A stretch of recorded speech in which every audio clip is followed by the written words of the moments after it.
monde, ici c'est Farida Naborema. Alors aujourd'hui je voudrais déconstruire un mythe qui est assez redondant, que j'ai lu et écouté à plusieurs reprises dans différents forums ou dans différentes sphères de discussion. Il est question du fait que les panafricanistes seraient des anti-blancs, seraient des anti-européens, seraient des anti-français, seraient des anti-américains, seraient des anti-anglais, etc., etc. D'abord, il faudrait comprendre une chose. Le panafricanisme repose sur un fondamental très important. Il est question de la restauration de la dignité africaine. Il est question de la réhumanisation des peuples noirs et descendants noirs. Et qu'est-ce que je veux dire par réhumanisation? Le capitalisme qui a généré l'impérialisme et qui aujourd'hui se mue en néolibéralisme a fait une chose qui est nécessaire pour sa survie. Il s'agit de déshumaniser les humains. D'abord, il a été question de transformer les Noirs, les Africains, qui ont été ramassés par millions pour aller cultiver les terres en Occident, il a été question de supprimer leur humanité. Ils n'étaient plus vus comme des humains, mais ils étaient vus comme des objets. Alors la sojification de l'être noir, de l'Africain, a été le fondement de l'esclavage et ensuite de la colonisation.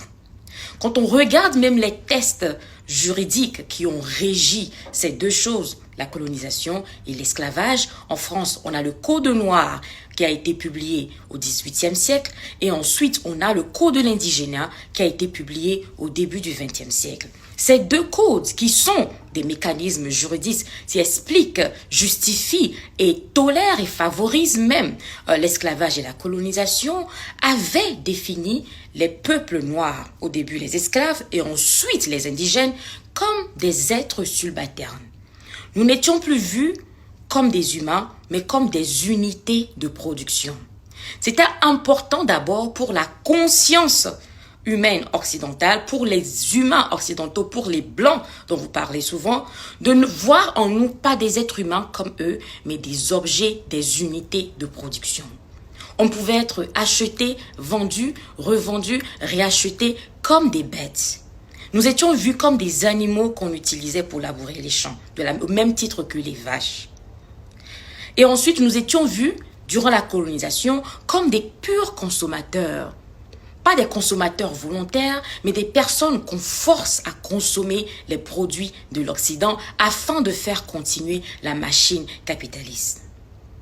Alors, il est important de comprendre que la suppression de l'humanité au sein des peuples noirs et descendants des Noirs a été le fondement de notre exploitation. Ce que le panafricanisme prône depuis ses précurseurs à travers les Marcus Garvey et consorts, c'est la restauration de notre dignité humaine. C'est faire de nous non plus des objets, mais des humains. Afin que le capitalisme puisse exister, nous sommes considérés comme des unités de production et ensuite des unités de consommation. On ne peut pas avoir de l'émotion quand on est un objet. On ne peut pas avoir la raison quand on est un animal. On ne peut pas avoir de la spiritualité quand on est un animal ou un objet.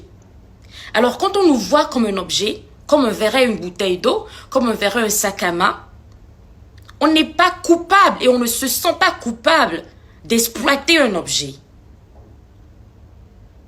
Nous avons donc été exploités sur la base de notre chosification, sur la base de notre déshumanisation.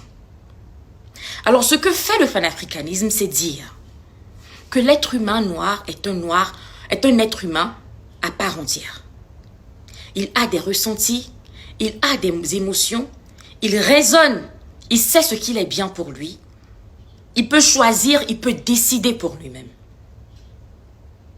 Et pour ce faire, nous avons besoin de rappeler à ceux qui nous ont déshumanisés, à ceux qui nous ont chosifiés, que nous ne sommes pas intimidés par eux. Parce que pour supprimer notre humanité, Ils ont eu usage de la violence. Ils ont eu usage de la négation de notre histoire. Ils ont eu usage du mensonge. Et c'est en utilisant ces choses qu'ils ont réussi à faire croire, après des siècles, à certains Noirs qui n'ont ni identité, qui n'ont ni spiritualité, qui n'ont ni émotion et ni humanité. Et quand nous faisons donc ce travail, par moments, nous indexons ceux qui nous ont déshumanisés. Ceci ne veut pas dire que nous sommes contre l'Occident ou nous sommes contre les Blancs. Mais nous sommes contre ce que l'Occident et des Blancs font de nous les peuples noirs et descendants noirs. Ensuite, à supposer même que le panafricanisme était véritablement un mouvement raciste, anti-blanc, à supposer que c'était le cas. Vous savez, le racisme direct, c'est ce qui se manifeste par les paroles, par les gestes. Quand une personne vous voit dans le train, vous êtes noir et se lève, ne veut pas s'asseoir à côté de vous, ça c'est le racisme direct. C'est un choix qui est basé sur des appréhensions. Ça, tous les peuples du monde en ont en fait. Le racisme, la xénophobie, le tribalisme, même chez les Occidentaux, les Irlandais du Nord, les protestants ont détesté pendant longtemps les Irlandais catholiques et consorts. Ce n'est rien de nouveau. Le racisme direct, ça peut gêner, ça peut frustrer, ça peut conduire à quelques petits conflits par-ci et là. Mais ce n'est pas grave. Quelqu'un peut vous détester, mais du moment où vous ne vous croisez jamais, chacun vit tranquille chez lui. La détestation, si je peux le dire ainsi, du blanc par certains panafricanistes est la résultante du traumatisme que nous avons gardé après des années de déshumanisation, d'exploitation, de domination. Mais le racisme contre les Noirs, lui, n'est pas que direct. Il ne se limite pas aux frustrations de quelques Occidentaux vis-à-vis des Africains, de leur gêne par rapport à notre couleur de peau, ou à notre culture, ou à nos religions traditionnelles. Le racisme est structurel. Ils ont fait de leur racisme des tests juridiques pour institutionnaliser notre exploitation, notre déshumanisation et notre domination. Ils ont développé des tests juridiques. Ils nous ont imposé des traités